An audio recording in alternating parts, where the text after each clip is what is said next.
हाँ जी बेटा, आप पढ़ रहे सी डेविड ईस्टਨ की आलोचनात्मक व्याख्या। पिछली वीडियो आप इसकी आलोचना बारे पढ़िया सी कि ये अनेक राणी जी महत्वपूर्ण तत्व आ जी विचारधारा वा या संरचना उन्होंने अणगैलिया किया है वा अणगौलिया किया। कोई ये सीमा निश्चित नहीं आप कर सकते कार्य नहीं भी काम कितों तक राणी प्रणाली करती हैगी आ। फिर ये उद्देश्यों का वर्णन किया, सिर्फ कामों का वर्णन किया है वा।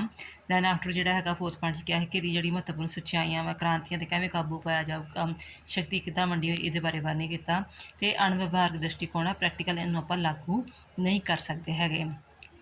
जिमें कि आधार जो समाज के अंदरले तो बाहरले वातावरण के प्रभाव को ठीक तरह नापण का कोई भी एक विज्ञानक जरिया नहीं है। इस वीडियो आप करांगे कि डेविड ईस्टन के निवेश निकास मॉडल की महत्ता। इन्नी आलोचना के बावजूद भी इसकी जी हैगी महत्ता है, क्यों, रीजन किया। फर्स्ट पॉइंट प्रभावशाली अध्ययन।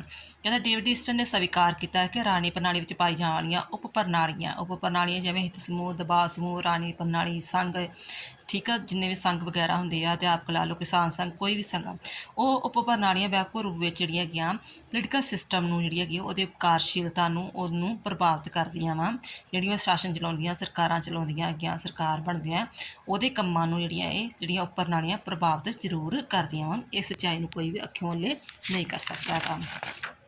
नैक्सट पॉइंट जोड़ा है वा कि वातावरण की महत्ता। उन्हें वर्णन किया कि जो राणी प्रणाली अंदरले तो बाहरले वातावरण तो प्रभावित होंगी है। बिल्कुल सच वा, क्योंकि कोई भी राणी प्रणाली जी सुनसान स्थान में काम नहीं कर सकती हैगी। फिर इन्हें महत्वपूर्ण तत्थों को उजागर किया वा कि जिमें इंडिया का है कि इंडिया में भारत की राणी प्रणाली देश में पाई जाने गरीबी, अनपढ़ता, बेरोजगारी, जातिवाद, संप्रदाय, बादशाहवाद, भ्रष्टाचार आदि महत्वपूर्ण तत्व वो जरूर ही राणी प्रणाली को प्रभावित करते हैं। थर्ड पॉइंट है निवेशों तो निकासा विचकार संबंध। ये पहला विद्वान से जिन्हें दसिया ही कि इनपुट तो आउटपुट निवेश के निकासा हमेशा ही संबंध होंगे हैं। जेकर तुहाडे निवेश सही होणगे तो नैचुरली निकास भी सही होणगे। एग्जाम्पल तौर पर जेकर लोग जिहड़े हैगे चंगा भौतिक समर्थन देणगे, चंगियां मंगां होणगियां, चंगा समर्थन देणगे। एक मान लो कि जे तुसीं एजुकेटड लोग होणगे, ठीक है, तो फिर ही नौकरियां देणगे ना। जेकर वो लोग एजुकेटड नहीं है तो नौकरियां किन्हां देणगे। इस करके भी जिहड़ा निवेश भी आ वो निकास दोनों विचकार गूढ़ा संबंध पाया जाता है। नैक्सट फोर्थ पॉइंट है राणी शास्त्र की शब्दावली च वाधा कि डेविड ईस्टन पहला विद्वान है जिन्हें इसकी जी राणी शास्त्रवाद साहित्य के बहुत सारे नवे शब्द जोड़े कि ऐड किए, जिमें कि इनपुट आउटपुट, फीडबैक सिस्टम, प्रणाली, कदर कीमत, उच्चता, सत्ता, अथॉरिटी कह लो, लैजिटिमेसी, उच्चता कह लो, हद्दां, ये काफ़ी नवे शब्द जोड़े उन्हें राणी प्रणाली में लिया।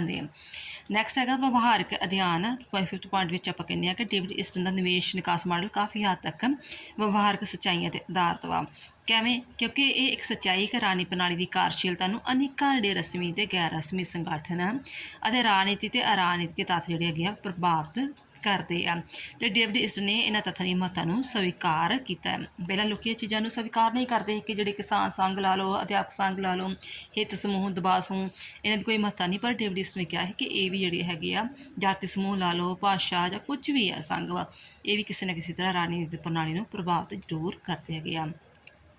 फिर फीडबैक लूप की जी व्यवस्था। पहला विद्वान है जिन्हें ये शब्दावली वरतों की ये बारे दसिया कि उन्हें कहा कि कोई भी किसी भी देश की राणी प्रणाली है उत्थे जी है हमेशा जी फीडबैक लूप व्यवस्था की जी प्रणाली पाई जाती है। भाव कि निवेशों निकासा में बदलिया जाता, निकासा फिर निवेशों में बदलिया जाता। भाव कि जो मान लो कोई लोग मंगां करते हैं निवेशों के रूप में, फिर समर्थन देंगे हैं, समर्थन दे के सरकार उस नाल रिलेटेड जी है निकास तैयार करती है, कानून बनाती है, कानून बना के फिर वो ग्राउंड लैवल पर लोगों प्रोवाइड करती है, सहूलतां दिंदी है, सुविधा दिंदी है। इस तरह जी प्रक्रिया वा लगातार चलती रहती है। भावें कोई सरकार हो, लोकतंत्री हो, गैर लोकतंत्री हो, उत्थे फीडबैक लूप की व्यवस्था चलती रहती है। सट्टा संक्षेप आप कह सकते हैं कि भावें कि डेविड ईस्टन का निवेश निकास मॉडल सारिया समस्या का हल नहीं करता है, परंतु फिर आप इसकी महत्ता अखियों ओले नहीं कर सकते। असल में डेविड ईस्टन का निवेश निकास मॉडल जिसनों कि प्रणाली दृष्टिकोण भी कह दें, सिस्टम अप्रोच भी कह दें है, राजनीतिक विश्लेषण का एक महत्वपूर्ण जोड़ा टूल वा। यह राजनीतिक विश्लेषण व्यवहारिक तो विज्ञानिक विधि है, तो स्पष्ट करने की कोशिश करती है कि किसी भी तत्त नूं आपां जिहड़ा है तत्थां का निवेश अध्ययन ठीक सिट्टे कड्ढण विच सहाई सिद्ध नहीं होएगा। ठीक है, निवेकला अध्ययन ठीक सिट्टे कड्ढण विच सहाई सिद्ध नहीं होएगा। थैंक्स। ये अपना डेविड ईस्टन का पूरा सिस्टम अप्रोच जिहड़ा कंप्लीट हो गया है। थैंक्स।